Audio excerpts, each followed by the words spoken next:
Good afternoon. Hello, everyone. My name is Andrea Patton, and I am the City of Boston Disability Commission Chief of Staff. I am here today to welcome you to our Pathways to Employment webinar, Applying for Jobs with City of Boston Agencies. A quick look at what we'll do in the next hour and a half. I'm going to start with some logistics and housekeeping information before a truly welcoming welcome from Disability Commissioner Kristen McCosh. And then our program, really the meat of why we're all here today, is to hear from our various city agencies and then learn some next steps of what we can do from here and close the session. In terms of accessibility, we do have ASL interpreters.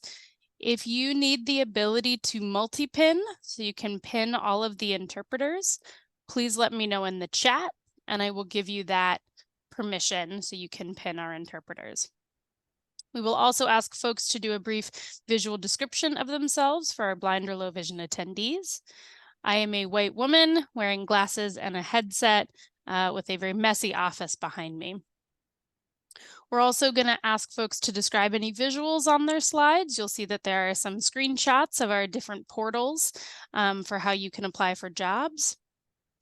And finally, we want to ask that you all use the chat feature in this Zoom meeting. That is going to be how we'll keep track of your questions, your comments. If we don't have time to take them live, we'll be able to answer them later. So our panelists will be speaking and will be unmuting themselves to join in, but as participants, you are muted during the presentation, so you won't be able to unmute yourself to start talking. So again, please use the chat button to indicate if you have a question or would like to unmute to voice a question. We will take questions along the way. So after one presenter, you'll be able to ask questions specifically of that presenter. Please put them in the chat if you can, or use the raise hand function if you're unable to use the chat. And we will work through those questions, taking as many of them live as we can. We may not be able to pick all of them, so we will save them and email out answers to you after the meeting if we aren't able to take them live. With that, I'd like to hand it over to Kristen McCosh, my boss and the head of our office, to really welcome you to the meat of today's session.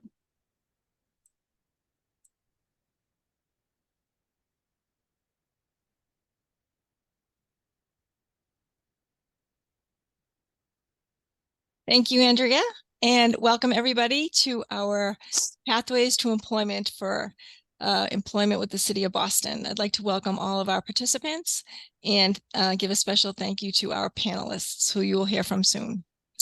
So in case you're not familiar with our office, we are the Disability Commission for the City of Boston, and our work focuses on ensuring that everything that the City of Boston oversees is accessible to people with disabilities.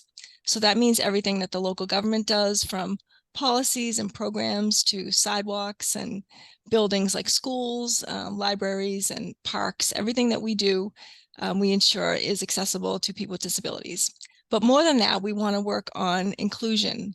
So this is things that go above and beyond just the basics of ensuring access. We want to make sure that everything the city does welcomes people with disabilities, and that includes employment. So as a city office within the City of Boston local government, I know that we work with other departments to ensure everything they do is accessible. But we also want to open up employment opportunities for people with disabilities in the City of Boston. And we know that getting a job with the city can be very confusing because it's not always a straightforward process where you go to one website and you fill out one application and then your resume is in the system and you can search for jobs. The way it works in the city is that we have different agencies to try to help demystify the process of getting work with the city. So we welcome you all to participate, to ask questions. Like Andrew said, put them in the chat. We really want to open this up as an annual event to help increase hiring of people with disabilities in the City of Boston. So with that, I will also say that following this webinar, you can always reach out to our office if you need any type of assistance with accessing city services or just want to know more about what we do. We do have a weekly email newsletter. We have monthly meetings open to the public. So you're always welcome to contact us for more information. And you can reach us at disability@boston.gov, and we'll put that in the chat. And now I'm going to turn it back to Andrea. Thank you, Commissioner. This is Andrea, but I will hand it over to our wonderful training specialist, Kai Kennedy.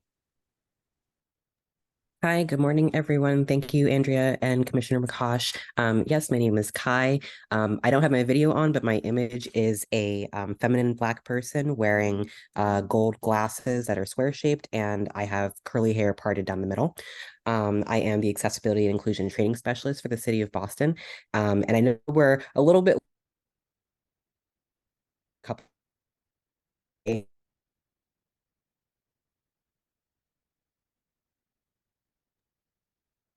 everyone. This is Andrea. It sounds like we may be losing the audio from Kai. So we'll check on that. But in the meantime, I'll just voice some of this slide. Oh, we may have them back. Well, today is November. This webinar is part of our National Disability Employment Awareness Month work and celebration. So National Disability Employment Awareness Month is in October. It's a national celebration. The theme for 2023 is Advancing Access and Equity. So observed each October, NDEAM celebrates the contributions of America's workers with disabilities, past and present, and showcases supportive, inclusive employment policies and practices that benefit employers and employees. On the right side of this slide is the poster for this year, which features a collection of different colored arrows pointing to the right, I think to indicate pointing forward, as well as pictures of folks with disabilities, all pointing towards the tagline, Advancing Access and Equity. So today's program, as Commissioner McCosh was saying, applying for a job with the City of Boston can be complex and confusing with multiple websites, applications, and different requirements. But we recognize that people without disabilities, but also people with disabilities may need support to navigate this process. And so we are here today to help you figure this out. We will be hearing from 4 different city or quasi-city agencies. From the City of Boston, the sort of what you think of, most of the folks that you interact with will probably come through this HR process. That'll be David Pina. We'll also hear from the Public Health Commission from Nancy Buckley. We'll hear about jobs with Boston Public Schools from Francesca Canty. And then with the Boston Housing Authority from Moran Elitzur. And apologies if I messed up anyone's names. You will get a chance to introduce yourselves, starting first with David. Please take it away, David. Thank you, Andrea. My name is David Pina. I'm a talent acquisition specialist in the Office of Human Resources. Talent acquisition specialist is, I guess, a fancy word for a recruiter. So that's largely what my role entails is recruiting. Next slide, please. So I wanted to just kind of give you a sense of different departments within the city that might be a good way for someone to get their foot in the door here working for the city. So there are, multiple departments, but there are 3, I think, in particular that are probably good places to potentially start for someone who's looking to get their foot in the door. Boston Center for Youth and Families is one. The Boston Parks and Recreation Department is another, and then the Boston Public Library is also a department. And generally, I find that these 3 departments have some of the most jobs. A lot of the jobs on our site come from one of these 3 departments. So that's also why I suggested taking a look there. The types of work that the jobs will entail would be administrative oriented work. So, kind of visualize yourself working in an office, doing office work at a desk. There are some professional jobs that may require a degree or licensure. And then there are jobs in the field. So you might be working at a community center on site. You could be working in a neighborhood, in a particular neighborhood, or at a park or various parks. So locations for the jobs would be Boston City Hall, 1010 Mass Ave, or Court Street. That's generally where most of city folks are kind of, I should say, based, or that's where their offices are. Majority of folks seem to be at City Hall, but 1010 and Court Street are also other locations. In terms of, there is a remote hybrid option, and that has to do more with your union and the union that you're in. So I can't say specifically how that would work, but we do have that option, and again, it's based on union. Next slide, please. You can apply. I think in the past we may have allowed folks to apply, with a paper application or something like that. That's no longer the case. You need to apply online. If for some reason you don't have access to a computer, you can come to City Hall, OHR, which is One City Hall. OHR is room 612 on the 6th floor of City Hall, and you can come in, and we have 2 desktops that folks can take advantage of, or they can utilize to apply if they'd like. And there's someone here to help them too if they need any help. All of our jobs can be accessed via this career, this link right here. So www.boston.gov /career-center. So if you click on that, you'll be able to access all of the jobs that we have. Once you get onto that site, you can then search by keywords, and then review the job descriptions and the duties for the jobs that you think that you might be a fit for. And then lastly, there's a link on the when you get to the position that you want to apply, there's a link that says apply for this job. You press that, and then it'll take you through the process of creating a profile and filling out the information, your background information and things like that. It will also allow you to upload a resume. Once you've created the profile, you don't have to do that again. So it's a one-time thing. And after creating the profile, you can apply to whichever jobs that you want, and you won't have to do that again. So next slide, please. And these are just some slides of what the career site looks like when you get to it. In addition to having city jobs, we also have Boston Public Health Commission job, a link for those, the Boston Public Schools, and I'm sorry, my eyesight isn't what it used to be. But Boston Water and Sewer. Yes, thank you. And then below that is an indication of that's where you can put the type of job that you're looking for, or put a keyword, press search, and then all the jobs will come up. And then the other slide is just an example of a job, what it looks like.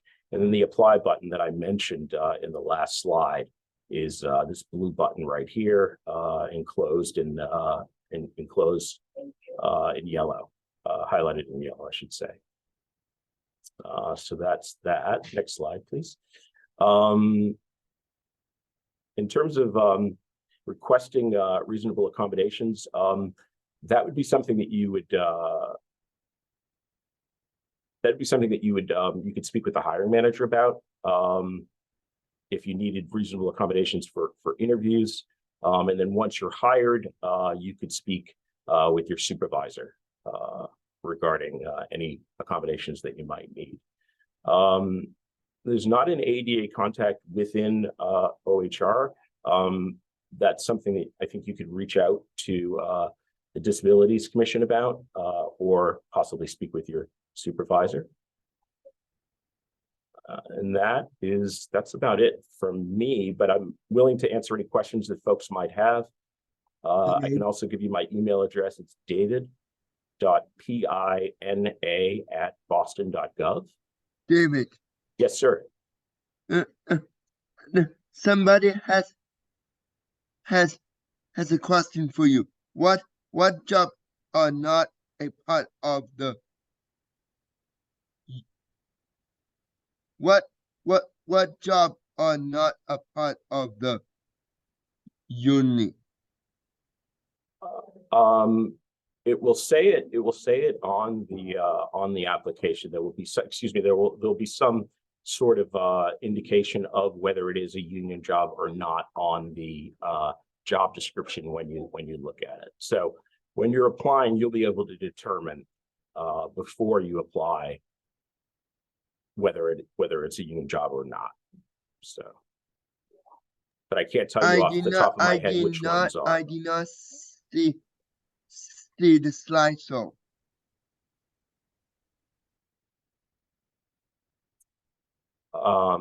You don't see the slideshow?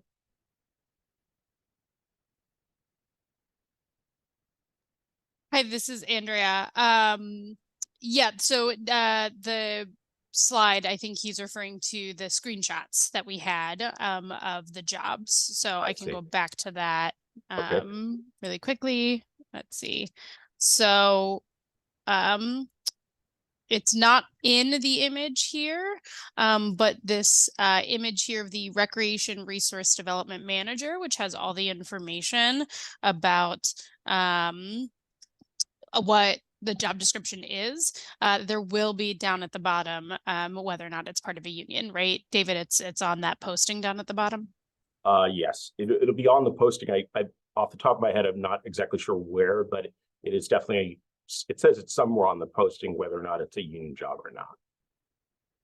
Hi, this is Kristen McCosh. I'll just jump in to add a few comments.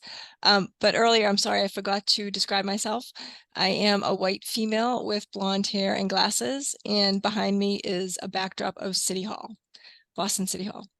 So just to get to the question about union positions, there are a number of unions in the city. I think there are over 40 different types of unions.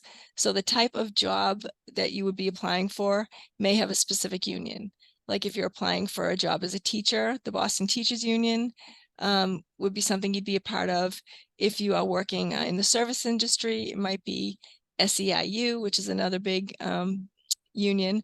And then some jobs like my office, none of my staff are union because we're all appointed by the mayor. So not appointed by the mayor, but we all work for the mayor. So many mayoral offices are not union based. But on that note, we're going to pull up a sample job that's posted so we can go over and show you where you'll see that information about unions and some of the other pieces that you will see in the job description. David, would you want to talk us through the job description? Sure. So at the top, you'll see the title is head clerk and secretary. You'll see the rec ID below that, which is 2023. It's the year, and then there's a number after that, 25920. To the right of that, you'll see the department. It's the Boston Police Department. Position is regular full-time. You'll see the salary, minimum max, and then it'll say right next to that, you'll see the union, which is SU 4. And it'll indicate how many openings there are. In this instance, there's one, when the job was posted. And then something here that I think is important is the contact email for someone within the department. And I always suggest that if you haven't heard anything regarding your candidacy and you're wondering where you are in the process or where they are in the process, I always encourage you to reach out to them and just ask for a status if you haven't heard. And if they don't respond, and you can reach back out in a couple weeks, or whatever, however soon you think is best. But I don't think it's too much to ask, or for you to get some sort of, indication on where they are and if you're being considered or anything like that. So feel free to reach out to them. And then it just will give you a breakdown of the, I guess, the overview, the responsibilities, minimum entrance qualifications. Below that, you'll see that there is a query check that's done.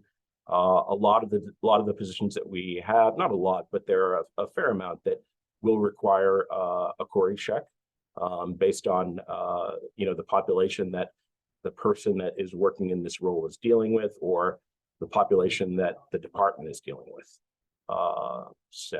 And then it gives you a little more information below that on union salary, plan and grade. So it's SEIU, and 35 hours a week. That's about it. So if I always suggest that, or I always share that if you're not a dead hit for the role, I don't think that should be a reason to not apply.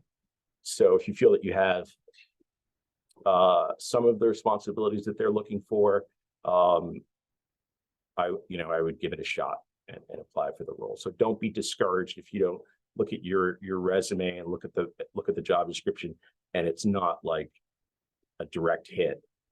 I still think that you should apply if you have some of the requirements that they're looking for in the role. So I didn't describe myself, by the way. I'm Black male, very short hair, and in the back of my background is blurred, but it's my desk area probably looks similar to Andrea's. So but that's it for me, I think. Hi, this is Kristen McCosh again.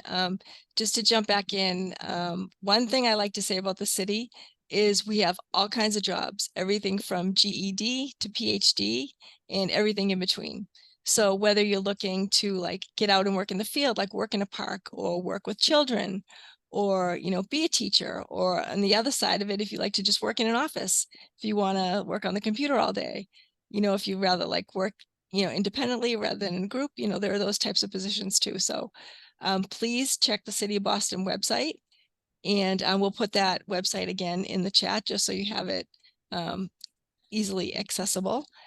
Check the City of Boston Human Resources website frequently, check back. And one thing that the city is well known for is that the hiring process takes a long time. So if you haven't heard right away, don't be discouraged. Like David said, follow up with the person who's posted in the job posting and check on your status, but don't be discouraged if you don't hear back in a week, because it does take a long time. So with that, I want to thank David, and we do have a number of other panelists to get to. So I'm going to turn it back to Andrea for the next presenter. Thank you, Commissioner, and thank you, David. Really great to get all that information out to folks. Yes, our next presenter is from the Boston Public Health Commission. Let me share screen, and please feel free to take it away, Nancy. Certainly. Good afternoon. I'm Nancy Buckley, and I am the HR recruitment consultant for Boston Public Health Commission. Next slide, please.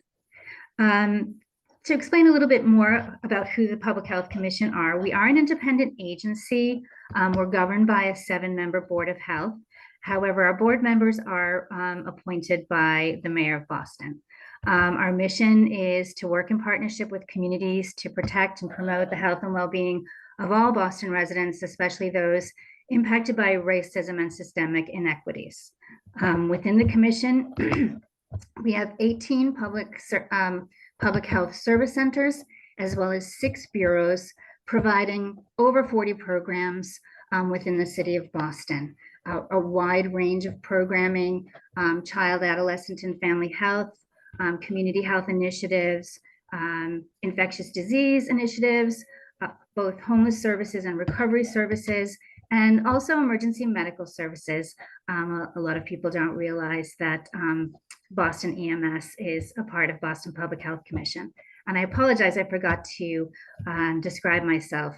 I am a white female with light brown hair and wearing glasses, and I have a window with some bright sunshine coming through it at the moment behind me.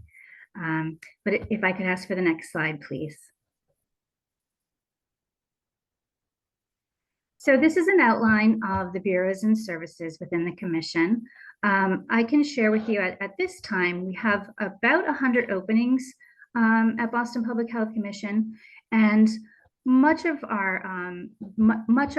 the openings are related to behavioral health. So we are looking for social workers, for counselors, for public health advocates.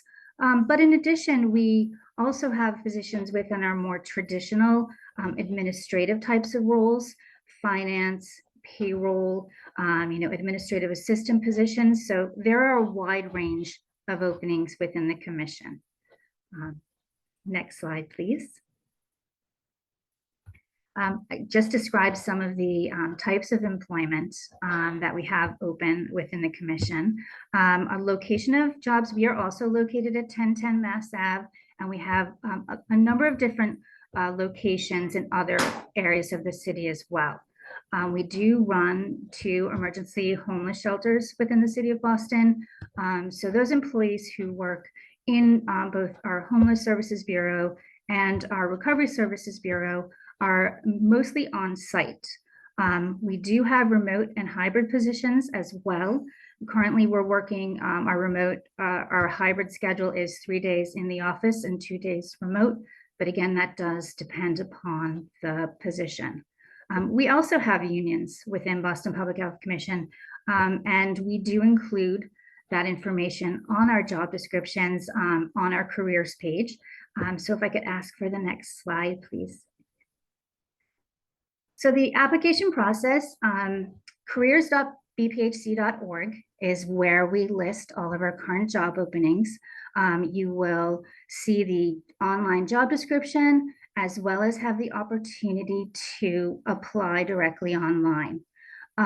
In our descriptions, we do share the roles, the responsibilities, the requirements of the role, and at the very bottom, we also show whether the position is a union position or not. Like David, I encourage applicants, if they do not feel like they have the direct match to the position, but they do feel that they have a number of skills or experience that do relate to the position, I would encourage you to apply. I think sometimes people think they need to be a perfect match. That's not always the case. So it would definitely encourage people to apply if they believe that their skills and experience are relevant to that role. You can search by keywords, you can search by full-time, part-time. We do list all of our salary ranges as part of our job description as well, so that applicants are aware of what the salary range for the position is. And then we also include standard shift and hours. We do have positions that are overnight and daytime evening positions.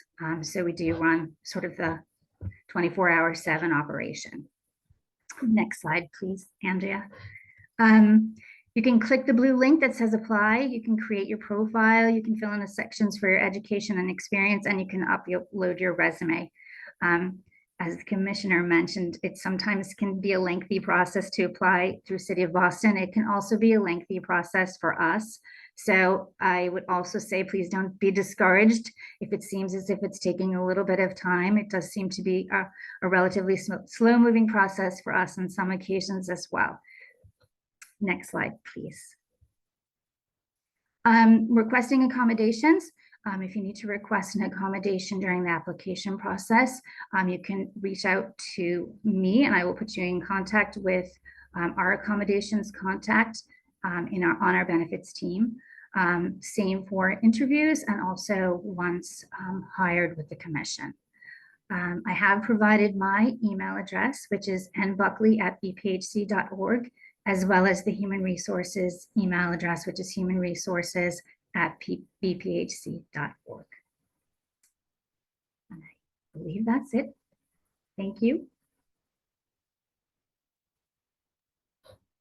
Hi, Nancy, it's Kristen McCosh. I just wanted to talk a little bit about something that is an issue for anybody applying for a city job, and that is Boston residency.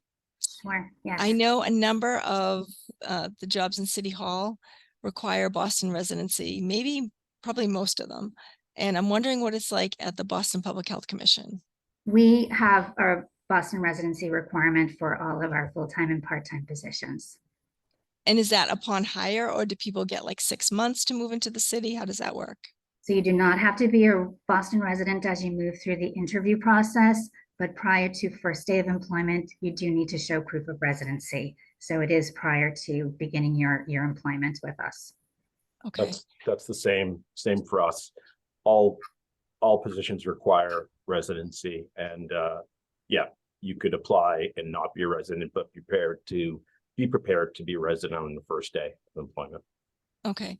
And then I believe some unions let you move out of the city after 10 years. Is that correct? I believe that is the case as well. I'm not sure at this moment which unions have that in their agreements. But yes, there are some unions that do have a 10-year residency requirement, and that changes after the 10-year period. Okay. I know Cena. I'm in Cena, and Cena has a 10-year. Once I reach my 10-year mark, I can move out of the city if I'd like. So I don't know how it works with other unions, but and if you're not in a management role also. So if you're not in a management capacity, and I'm not individual, I'm an individual contributor. So. And can you see the questions in the chat, David and Nancy? I'll go ahead and read it out, Commissioner, just in case there are folks who can't access the chat. So a question on residency: how many years of Boston residency do you need? Is there an amount you will need to be a resident of Boston in order to apply for jobs in City Hall? So, I mean, you can apply for a job at City Hall if you're a resident. Well, you could apply even if you're not a resident, but you just need to be prepared to be a resident on your first day. But there aren't a certain amount of years that are required in order for you to apply. So you can apply now. I hope that answers your question. That's the same for us. We don't have any sort of length of residency prior to employment. Again, it's just you do need to show proof of residence before your first day of employment.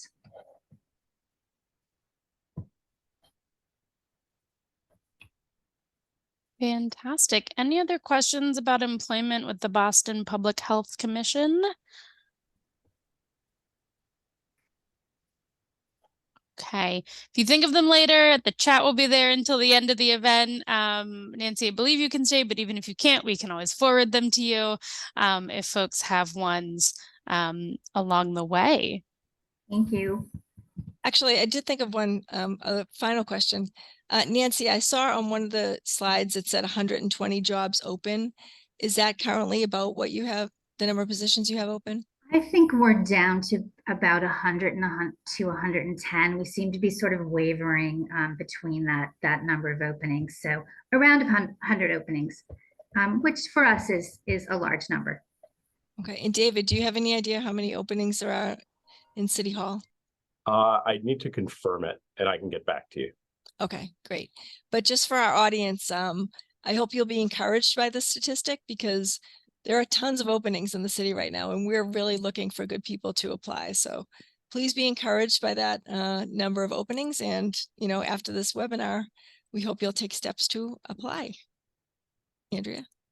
Great, Commissioner. We actually had one other question come in before I let the two of you go. What are the ways that you prove city residency for these jobs? What kind of proof do you need?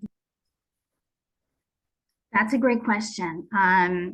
So it could be a mortgage statement or a lease agreement for a rental, bank statements, utility bills, that sort of thing. So we do have a list of documentations, and you need to show documentation from that list, but there are a variety of different types of documents you can use to show residency.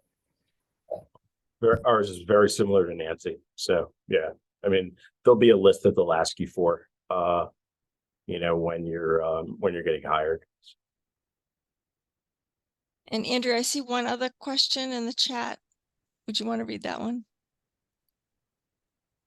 Yeah, the only other question I see is someone asking to voice their question. So I'm going to try and find that participant and request that they unmute so that they can voice their question.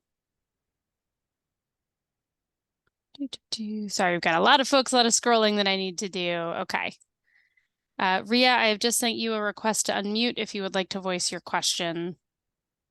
Hi, my name is Ria. Actually, Christine, that's the building I'm working at for North Suffolk County. And my question is, I applied 1,000 places, and I do not receive any calls from you guys. And also, I had sorry, I also did portfolio as well, and what's it called? The state. And I do not receive any call. And on top of it, they are declining it, even though I have a master's in mental health as well as I have an MBA. So I don't know why I'm not credentialed for it. And what should I do to make my resume be more focused? Hi, Ria. Thank you so much for that question. If you have questions about a specific job, you can always reach out to the contact on that job description and ask them for feedback or information about the position. We also would be happy to follow up with you for job training programs that we can refer you to, not that you don't have your credentials, but job coaching and job seeking services that do exist in the city. Unfortunately, the city of Boston does not offer one-on-one job coaching for general job seekers, but we'd be happy to follow up with you. So thank you so much for that question. But on that note, can I ask David and Nancy, is there a standard way that people would hear about a job? Like, does everybody get an email? Does everybody get a phone call? And who responds? Would it be human resources responding, or would it be the department responding? Like, what can people expect? So you'll generally get once you apply, you'll get a notification that they've received your application. And then there should be some sort of message as to where you are in the process. If your resume has been reviewed, if it's been, if you've been, I guess, refused, or if they've said that you're not a fit, there should be some sort of notification that you're getting, and you should know where you stand. And if you don't, then that's when I would recommend reaching out to the department. That's why that person's name is there. So you may not get a phone call or anything like that. Actually, that I don't think that would ever really happen. But someone will reach out to you via email. That would be the same for us as well. Our system normally acknowledges receipt of an application when someone has completed the online application, and also should provide some sort of update as to where the application is in the process. We do also provide, I believe, our HR email address at that time as well, so that and the applicant can follow up with our human resources department if they don't hear anything. But again, as we mentioned earlier, the process can move a little slowly. So I would say, not to be discouraged within the first week or 10 days, but certainly thereafter, if you haven't heard anything, that would be a very good time to check back with the HR team. And then just one final question.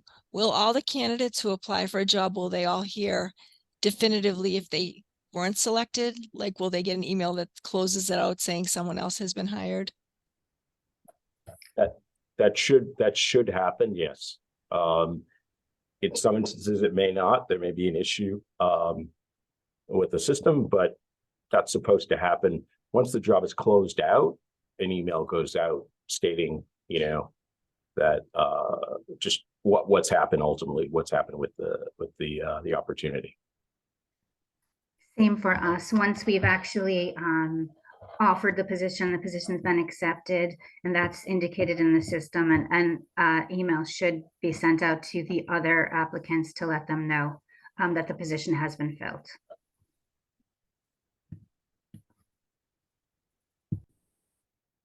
Amazing. Thank you all so much for that. We are really grateful for all that information. And again, we will definitely follow up with any other questions that we cannot do live. With that, I'm going to invite our next speaker, who works with the Boston Public Schools. So Chief Canty, please take it away. Good afternoon. My name is Frances Canty. I am a Black woman. I have a green background. It's a BPS color that we have all over. I would like to start by saying we currently have 600 openings. So we are constantly looking for people. We are, and that 633 opening is as of today, because we are constantly looking at our data, and it's generated every day around 11 o'clock. So those are our present opening that we have. And that's a range of positions. Next slide, please. We are comprised of 118 schools, so we're spread out all over the city. But we do have jobs that are located in our central office, which is located at the Bowling Building, which is in Roxbury, Mass. We offer a range of opportunities. We have custodial positions that are open, lunch monitors. We have bus monitors, which we call cab monitors. We have substitutes. We have CAF workers. We also have paraprofessionals who are the assistants to the teachers in the classrooms. Of course, we have teachers, which is the business we're in, the business of school. There's a lot of teachers everywhere. We have managerial positions, which can be both in the schools as well as the central office, which I've talked about. And as I stated, we're located all over the city. There's a variety of departments within BPS. So there are a lot of openings that we currently have, and we are eagerly looking for people to join the team. Next slide, please. So if you would like to apply to Boston Public Schools, first, as you probably, as stated by the city hosts our jobs as well. So you can go to the city and it will direct you to our platform, which is called Talent Ed, and you'll be able to apply through that process. Or you can come to BPS's website. And on our website, you can also find our jobs. It's under careers, and under careers, it will give you a link to our application process. Next, please. So our platform is called Talent Ed. And when you get to the platform, you can search the jobs by name. You can also search by location. For example, if you wanted to work for a specific school, you can put in the school names and all of the jobs that are currently available. Those jobs can come up. If you wanted to search for jobs that are specifically for central office, you can also do that as well. And as I stated, you can do the type. Like if you wanted to work as a custodian, all of those positions would come up if you searched in custodians. If you are looking for a teaching position, you can also put in teacher, and those positions will come up as well. Next, please. Request an accommodation. Well, let me go back before we leave the job aspect. One of the things that BPS does offer, we offer a virtual workshop, and during those virtual workshops, we do resume building with potential candidates who are interested in joining BPS. Every Monday from 5:30 to 7 p.m., we offer these services to individuals who would love to gain a position in the district. Our recruitment and retention staff offer these services. Again, they are virtual, and they will help you with cover letters, resume writing, as well as assist you with an elevator speech that you can present doing your interview process. So we help you with the preparation of interviews as well as applying for a position in the district. Next, please. So we can move on. As it relates to equity, if you are looking for an accommodation, we do offer that during the process, the interview process. Again, because we offer the virtual workshops, we can work with you as you go through the process, and all of your accommodations will be adhered to. And we are here to help you through the whole process. And once you are hired in the district, we have an Office of Equity, and they go through the process of assisting you with the accommodations that you may need, or and they will work with the respective department that you are working with, and let them know those accommodations that you need to make sure that you are that you're part of the that you're taken care of, essentially. If you have any issues, questions, or you can always reach out to me, Frances Canty, at fcanty@bostonpublicschool.org, or you can always reach out to our main line. We have a robust process of answering and making sure we triage you to the right departments. So you can also call us as well. But again, we are hiring. We have a lot of positions, and we would love to see some of you guys join the team. Any questions?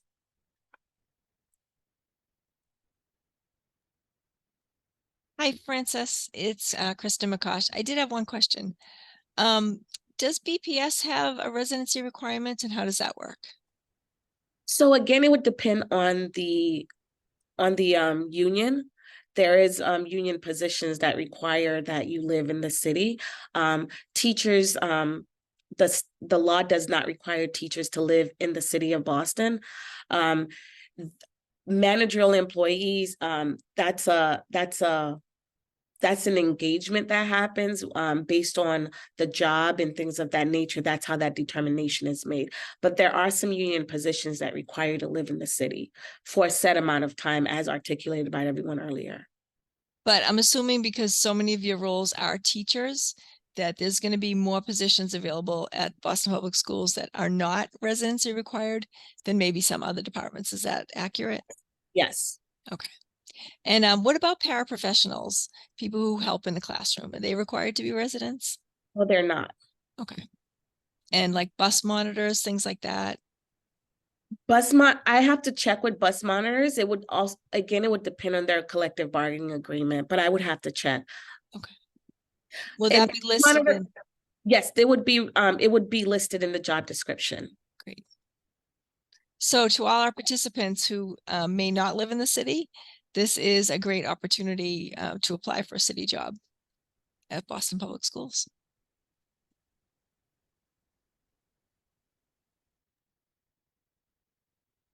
Excellent. This is Andrea with the Disabilities Commission. So great to hear about the application process. 600 jobs, that's a lot. Hopefully some of our 50-some people who are joining today are now excited and feel empowered to find exactly the job that they're looking for.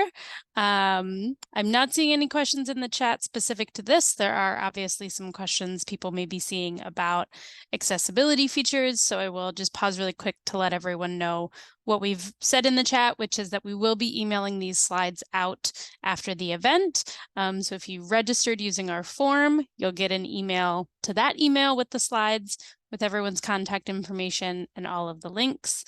But if you did not register and we don't have your email, please email us at disability@boston.gov, and we will make sure you get a copy of these slides. We're also recording this, obviously, as you all heard, when you got the alert from Zoom, and it will be on YouTube for you to watch later if you prefer that to checking the slides. And then just one more comment I will make. I know there are some questions in the chat about individual circumstances. people who've applied for jobs and haven't heard back. Unfortunately, we can't answer those individual questions in this forum, but we'd be happy to follow up with you afterwards. So any of those questions, please, again, email us at disability@boston.gov. But this webinar is really intended to be like a general overview to let you know the process of hiring for a city job and help break down some basic barriers that may prevent people with disabilities from seeking employment with the city.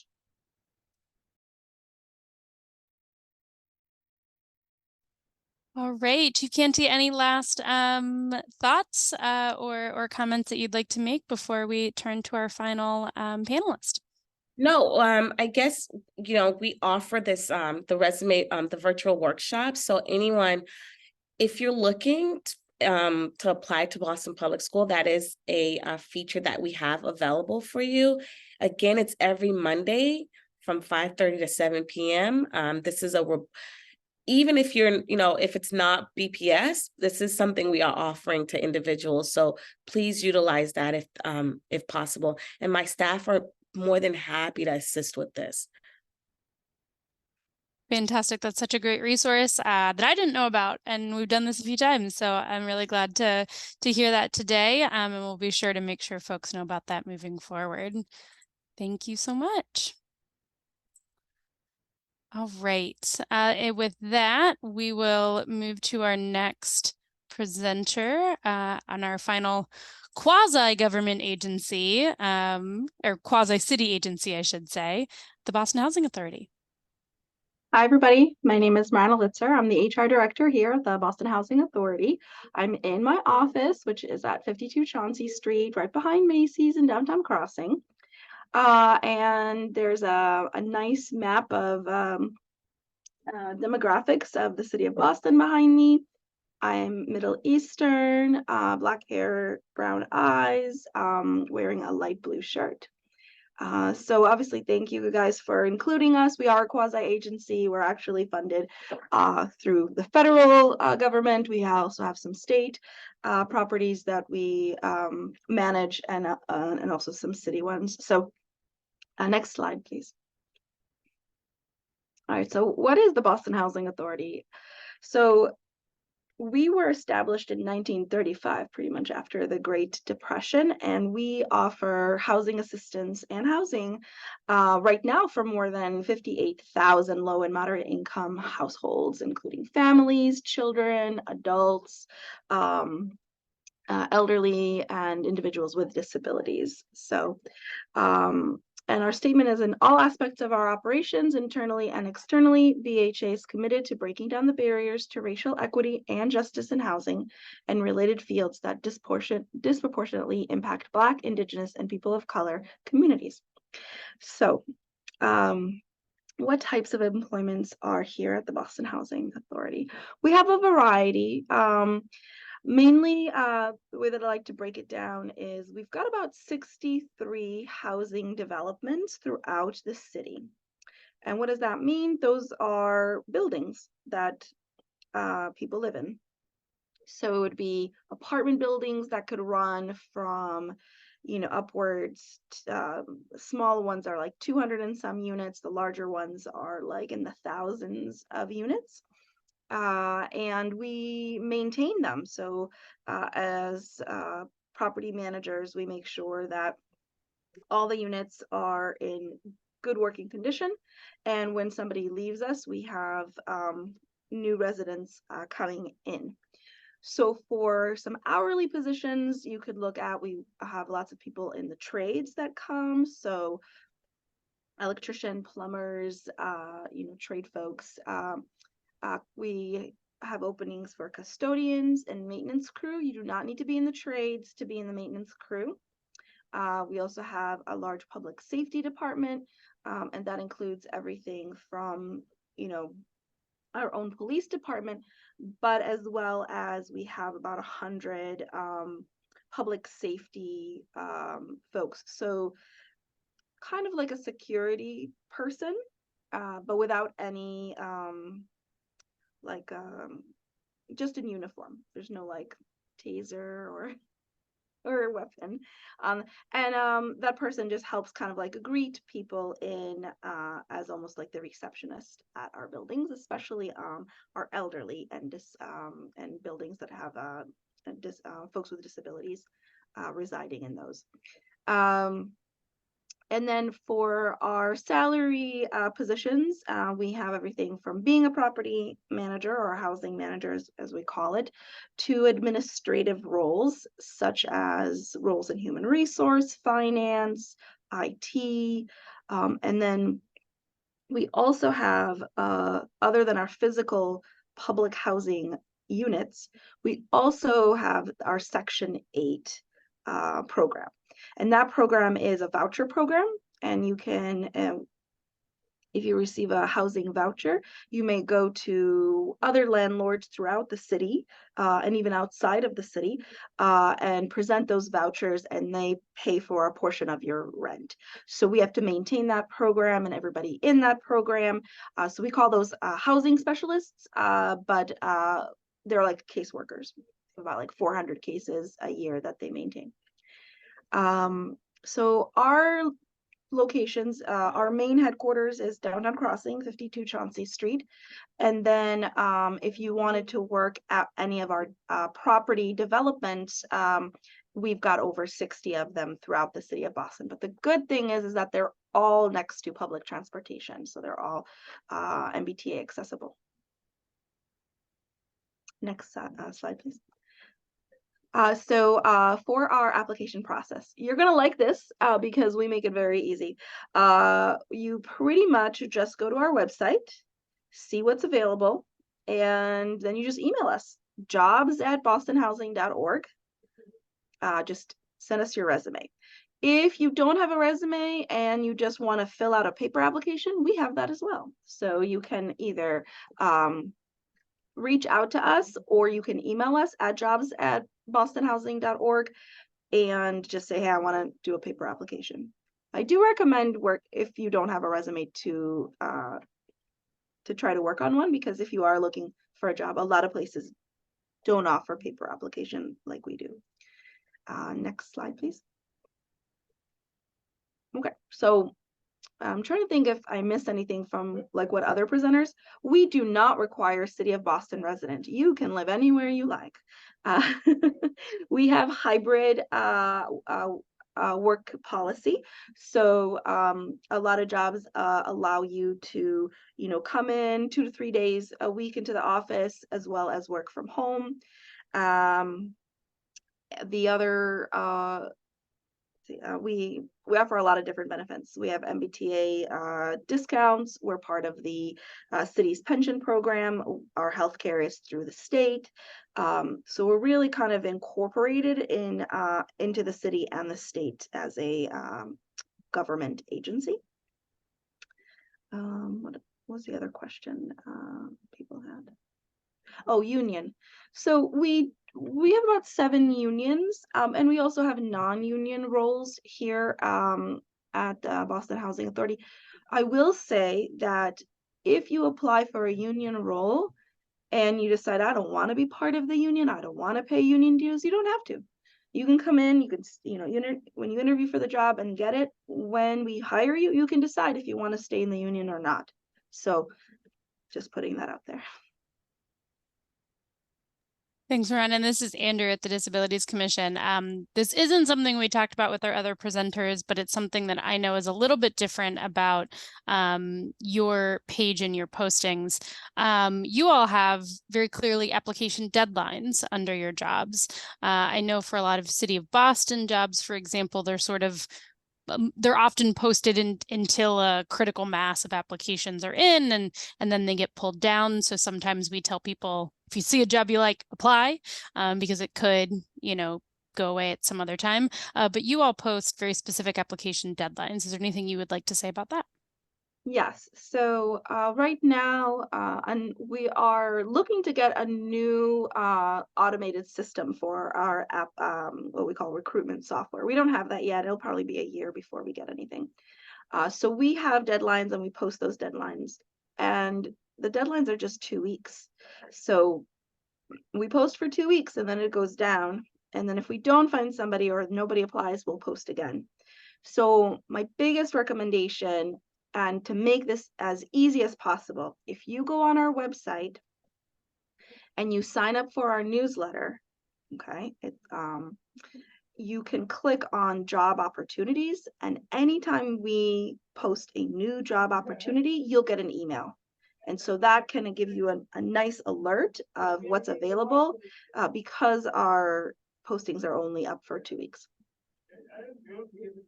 And I may have missed this, but how many job openings did you say you have right now? Well, because they're only up for 2 weeks at a time. We pretty much have about, let's say, 6 at any given time. We probably go through about 15, 16 jobs a month that are open. Okay, so again, a smaller number, but keep in mind that none of these jobs are Boston residency requirements. So again, if you're not living in the city but interested in working for the city, this is a great opportunity to keep your eye on the website and apply for jobs when they come open. And sign up for the email distribution list, because it's a game changer, because you don't have to keep coming onto our website to see what's available. You'll just get an email every time we post something, so it's nice. Can you put that email address in the chat for the newsletter? So it's not an email address. You have to go to our website and kind of sign it. It's Constant Contact is the vendor that we utilize for email listing distribution. So right now, every time we post, everybody who is on that email distribution, there's about like 7,000 people on that email distribution, they'll get it. So is that through your website? Just go to the bostonhousing.org. Actually, let me go back. I think that's I don't want to say the wrong email address. Just a second, guys. Yeah, it's bostonhousing.org. I wasn't sure if it was bha.org. Boston Housing, one word, all lowercase.org. Great, thank you.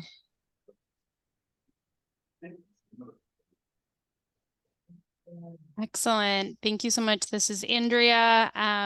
Just saying that we'll make sure that link and the link directly to the newsletter is in the slides again. I did just pull it up and it's one of those really long percentage sign ACT. It's like very, very, very long.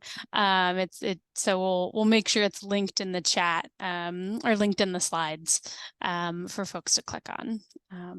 I'm not seeing any other questions about the Boston Housing Authority application, but again, your email is in the slides and we'll make sure folks have it, and hopefully we'll have some new folks joining us at one of your 60 sites around the city, which are always a joy to visit, which we try to get out that would as the be Disability lovely. Commission. Yes.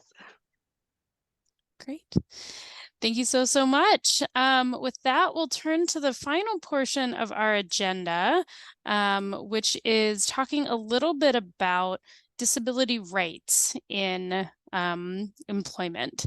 So as Commissioner Makash mentioned at the beginning of our session, our office works primarily on the accessibility of city services, city programs, and if you're asking for assistance from the city. But there are also rights under the Americans with Disabilities Act in employment. So while we do not enforce some of those pieces, we do know about them. And so I'm going to ask Kai to come back on to talk a little bit today about those rights, so that you all can get a little bit of information to prepare you for your employment journey. Kai?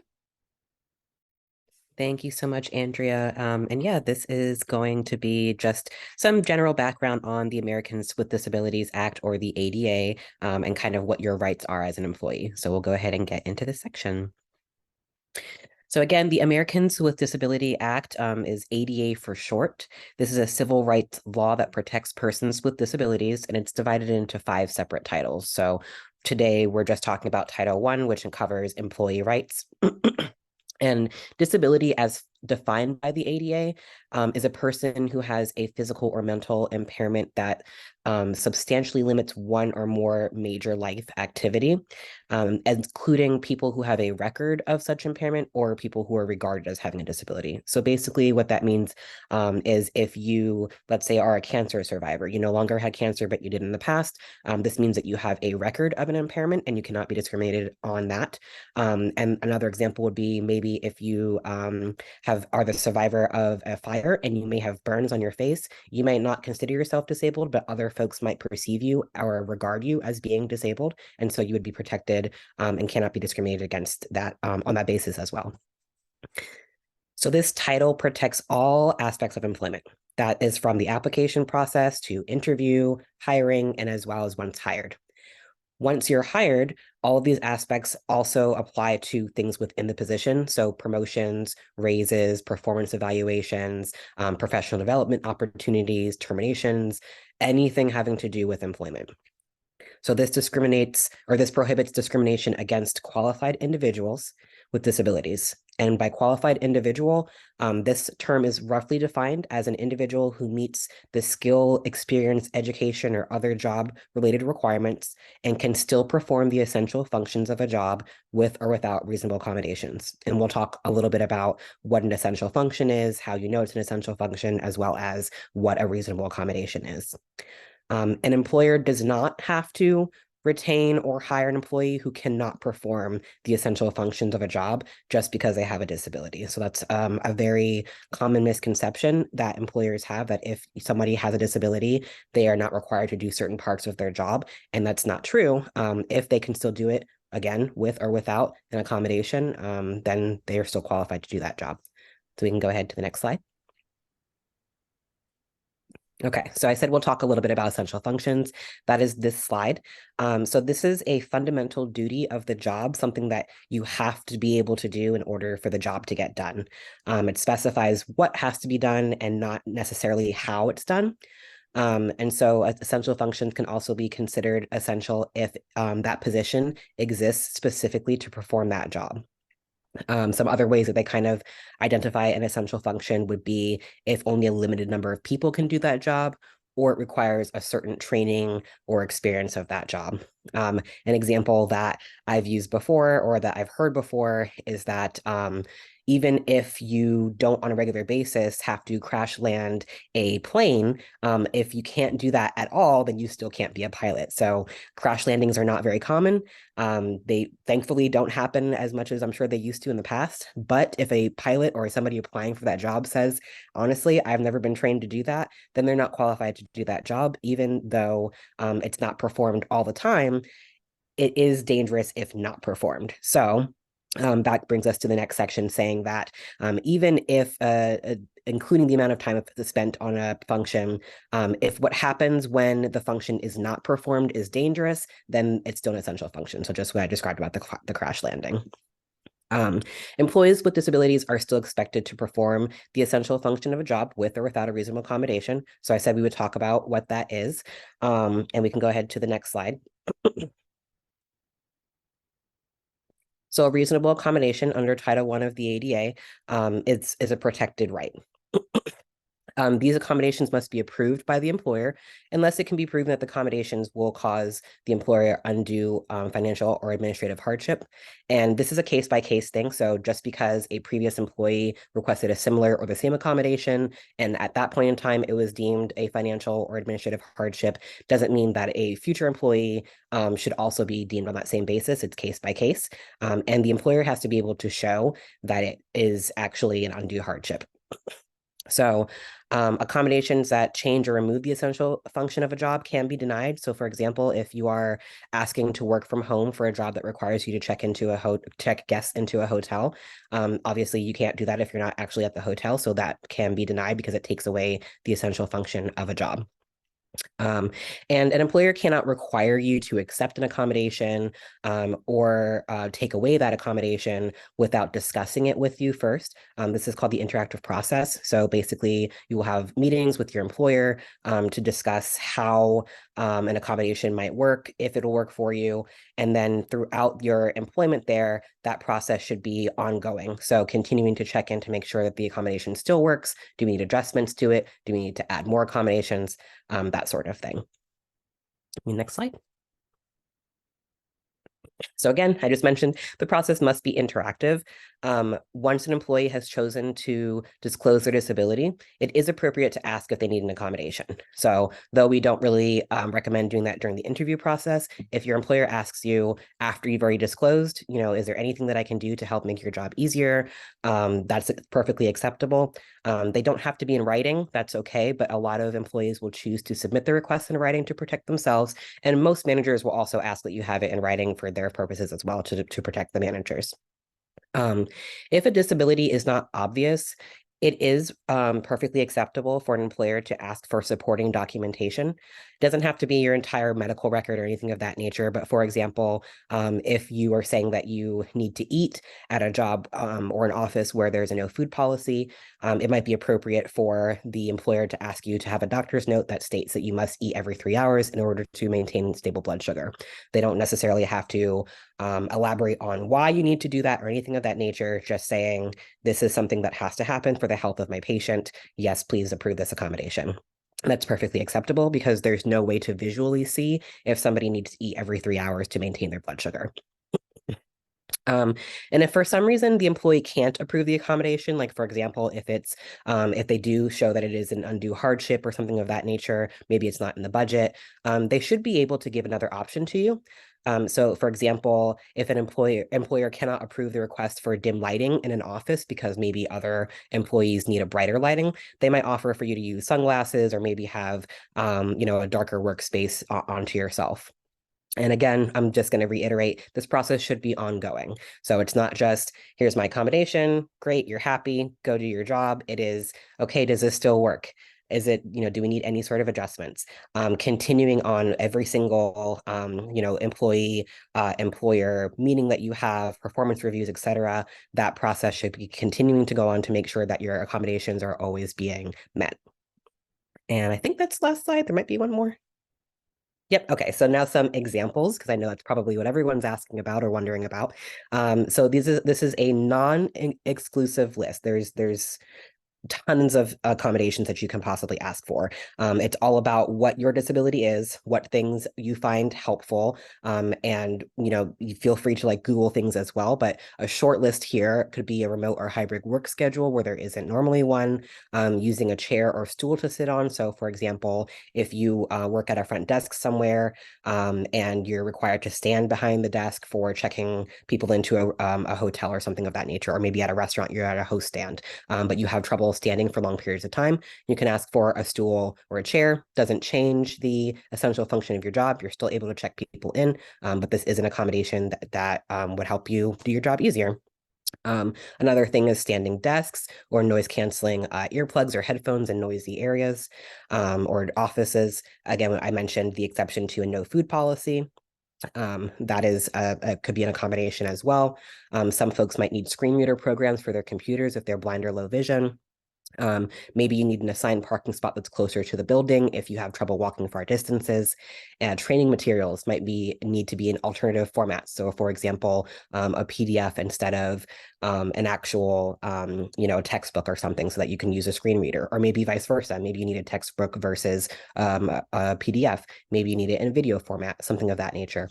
And also adjustments to uniforms. So for example, if you have to wear a specific uniform that requires your shirt to be tucked in, but maybe you use an insulin pump and you need to have a special type of shirt or something so that it's actually connected to your skin, then you can ask for an accommodation to adjust your uniform to a different type of shirt or a different type of pant or something that would accommodate your insulin pump. And I think that's the last slide. Yep. So any questions or for contact information, we have here the New England ADA Center. They have a toll-free voice number, which is 1-800-949-4232. They also have just a regular phone voice number, which is 617 695-0085, as well as their email address, which is adainfo@ihcdesign.org. And the JAN or the Job Accommodation Network is also a great resource for workplace accommodations. Their voice number is 1-800-526-7234. And their talk to text, the TTY number is 877-781-9403, with an email address of capital JAN at askjan.org. Next slide. And tomorrow there is an awesome opportunity for an event. The Institute on Employment and Disability is having a webinar for disclosure of your disability and the interactive process. So we touched a little bit on the interactive process in this training, but we didn't get to how do I disclose? When do I do it? That sort of thing. And it can be a very intimidating process. And so this webinar is actually happening tomorrow, right after, next day after this one. And it's from 1 p.m. to 2 p.m. Eastern. The link is there. Again, we will be sending the slides out after this webinar so that you'll be able to go ahead and just click the slide directly to register. I don't think registration is required, but it is highly recommended. And yeah, that's about it, what I've got for my slides. Thank you so much. Thank you so much, Kai. This is Andrea again. I just want to say, we know that was a lot of information. That's why we'll send out the slides. That's why we're recording for you to watch this later. We always encourage you to reach out to our office if you have questions. We've put it in the chat a few times, but I'll say it one more time, disability@boston.gov. But as we've also said before, we don't necessarily do specific one-on-one job coaching. We're not necessarily the Title I experts. That's why we wanted to give you those resources, the JAN, the New England ADA Center. These folks are experts in ADA Title I, so we encourage you to reach out to them if you have an employment question, not because we don't want to talk to you, but because you want to get the best answers from the experts as soon as possible, and that is those two resources. Commissioner Prakash? Yeah, thanks, Andrea. And I'll just jump in to say, I know there was some questions in the chat about what the city is looking at as far as increasing employment of people with disabilities. And I just want to say that we are definitely looking at like big picture policy issues, things like we've had an internship program in the past, which served as sort of a pipeline to get people with disabilities in front of potential employers and to show their skills and then be able to apply for jobs. So that sort of changed a little bit in the past after COVID. So moving forward, we're trying to do more of these types of webinars. Next year, we're looking at expanding the webinars to maybe include a few more different information sessions, like more about ADA Title I, things like that. But we did recently start an employee resource group, which is an ERG for people with disabilities. And through that resource group, we plan to talk about things like self-identification, which can be intimidating, and people may feel like that they'd be open to discrimination. But the more we can encourage people to self-identify, the more data we can collect on people with disabilities. And once we can get data, then with human resources, we can make goals. So to try to, hire so many people with disabilities and things like that. So it is definitely a big conversation that we're having with our human resources department, but it is something that I'm very much looking forward to and very committed to. So you can all trust that we're doing what we can on our end to increase employment of people with disabilities, hence this webinar, which, like I said, we will be expanding next year. So with that, I will just open it up. We have a few minutes left. So any final thoughts or questions, I will turn it back to you all.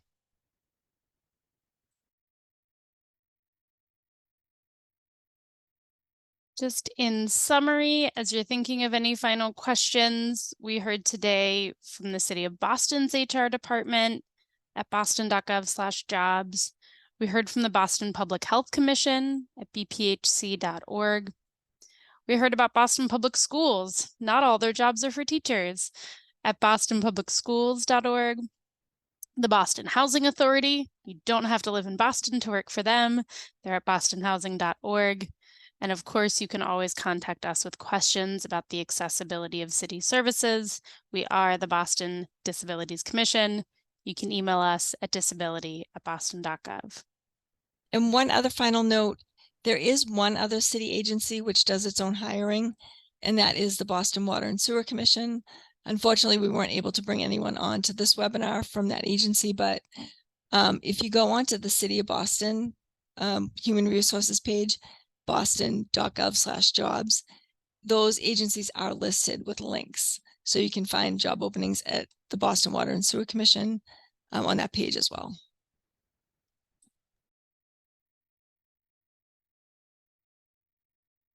Excellent. Any final thoughts before we return you all to your day? I see Kai has their hand raised. Kai? I do. There were a couple of questions that came in the chat that were relevant and I think just maybe got overlooked for a second. So I wanted to read them out if we still have a time. There's just two of them here.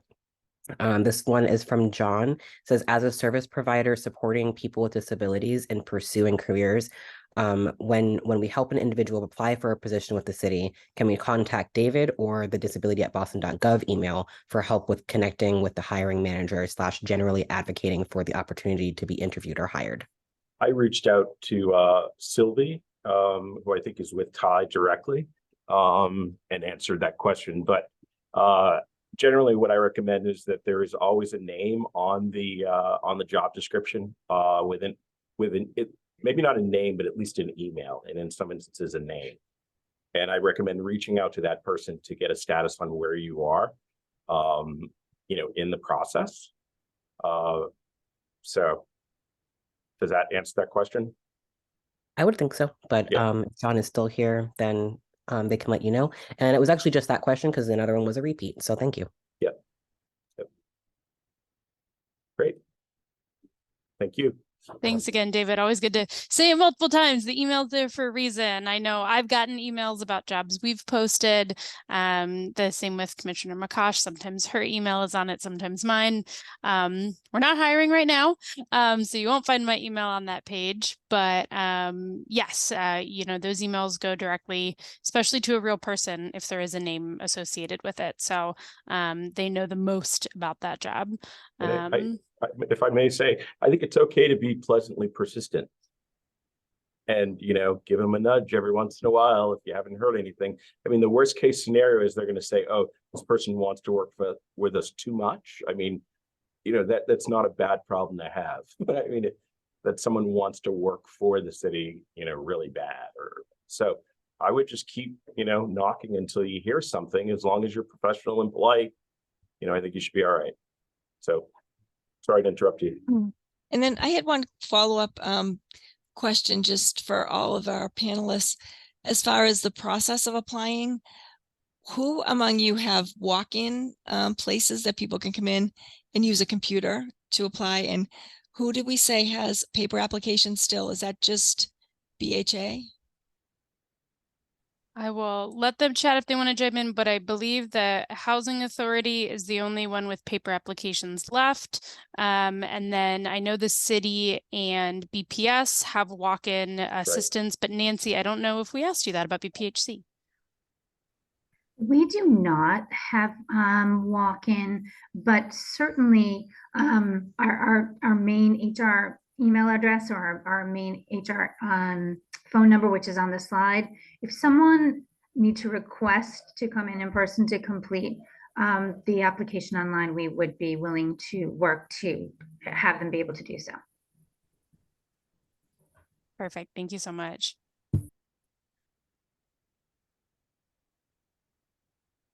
Excellent. Well, we are pretty much right at time. So I just want to say thank you once again to all of our panelists for taking their time to be here. We're really excited for you all to come work for us. I want to thank all of you who came to learn a little bit about working for the city or one of our related agencies, I can't wait to see you either around City Hall or out in our parks, out at a housing development when Commissioner McCosh and I stop by. We hope to see you at a future event or a future webinar that we do. And enjoy the rest of your afternoon on this still kind of dry, but a little cold winter day. Thank you all. Thank you.